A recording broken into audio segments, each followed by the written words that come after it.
नमस्कार। Next 9 news देख रही हैं आप और मैं हूं आपके साथ प्रज्ञा सिंह। राजस्थान में विधानसभा चुनाव में अब बहुत कम वक्त बचा है, लेकिन लाख कोशिशों के बाद भी पायलट गहलोत विवाद खत्म होने का नाम नहीं ले रहा। इस विवाद को खत्म करने के लिए हाईकमान हर मुमकिन कोशिश कर चुके हैं, लेकिन सचिन पायलट हो या अशोक गहलोत, दोनों एक दूसरे पर हमलावर होते हुए लगातार दिखाई दे रहे हैं। वहीं उनके खेमे के विधायक भी एक दूसरे पर हमला बोलते हुए दिखाई दे रहे हैं। हाल ही में आपको बता दें कि सचिन पायलट के गुट के विधायक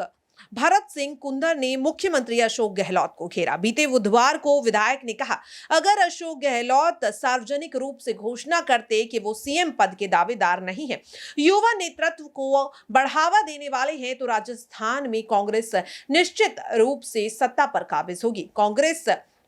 कि राजस्थान यूनिट के प्रभारी सुखजिंदर सिंह रंधावा से मुलाकात के बाद विधायक ने कहा, उन्होंने युवाओं को मौका देने के लिए चुनाव लड़ने का फैसला नहीं किया। उन्होंने कहा, अगर अशोक गहलोत संवाददाता सम्मेलन बुलाते हैं और खुलकर कहते हैं कि मैं राजस्थान में फिर से कांग्रेस की सरकार देखना चाहता हूं, मैं मुख्यमंत्री पद का दावेदार नहीं हूं और मैं युवाओं को बढ़ावा दूंगा, तो नक्शा बदल जाएगा। हालांकि विधायक भरत सिंह ने आगे कुर्सी के प्रति मोह शराब के नशे को भी बड़ा होता है, ये बात भी वो कहते हुए नजर आए। आपको बता दें कि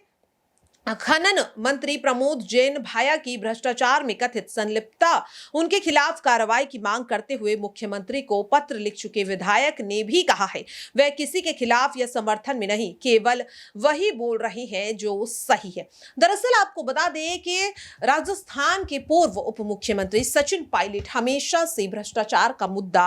सामने लाते हुए नजर आ रहे हैं, उसके खिलाफ आवाज उठाते हुए नजर आ रहे हैं और इसी मुद्दे के चलते उन्होंने जनसंघर्ष यात्रा की भी शुरुआत की थी, जिसकी वजह से कांग्रेस पार्टी को ऐसा लग रहा था कि उनकी पार्टी के बीच कलह काफी ज्यादा बढ़ती जा रही है और सचिन पायलट को मनाने के लिए ही दिल्ली में हाईकमान ने बैठक भी की, जिसके बाद सचिन पायलट अशोक गहलोत के साथ काम करने के लिए तैयार तो हो गए, लेकिन उनकी चुप्पी और उनके बयान कहीं ना कहीं इस बात की ओर इशारा कर रहे हैं कि हाईकमान के फैसले पर अमल तो कर रहे हैं सचिन पायलट, लेकिन कहीं ना कहीं अशोक गहलोत के साथ काम करना उनके लिए एक सबसे बड़ी चुनौती बन चुका है। अब ऐसे में देखना होगा कि आगामी विधानसभा चुनाव से पहले क्या पायलट गहलोत विवाद इतना तो नहीं बढ़ जाएगा कि हाईकमान को कोई ऐसा फैसला लेना पड़ जाए जिसके चलते दोनों नेताओं के वर्चस्व पर सवाल उठ जाए। यह भी कहा जा रहा है कि अगर सचिन पायलट इसी तरह से बगावत करते रहे तो शायद उन्हें पार्टी से बाहर भी किया जा सकता है। हालांकि उनके विधायक और समर्थक ये साफ कह रहे हैं कि अगर सचिन पायलट को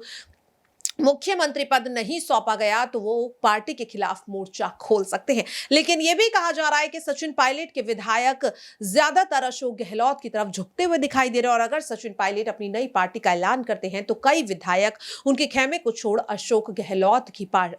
खेमे की तरफ रुख कर सकते हैं। अब ऐसे में देखना यही होगा कि इन तमाम सियासी उठापटक के बीच क्या राजस्थान की सत्ता में कांग्रेस एक बार फिर से वापसी करती हुई दिखाई देगी या नहीं। फिलहाल के लिए इस खास रिपोर्ट में इतना ही, बाकी ऐसी ही तमाम अपडेट के लिए आप देखते रहें नेक्स्ट 9 न्यूज। नमस्कार।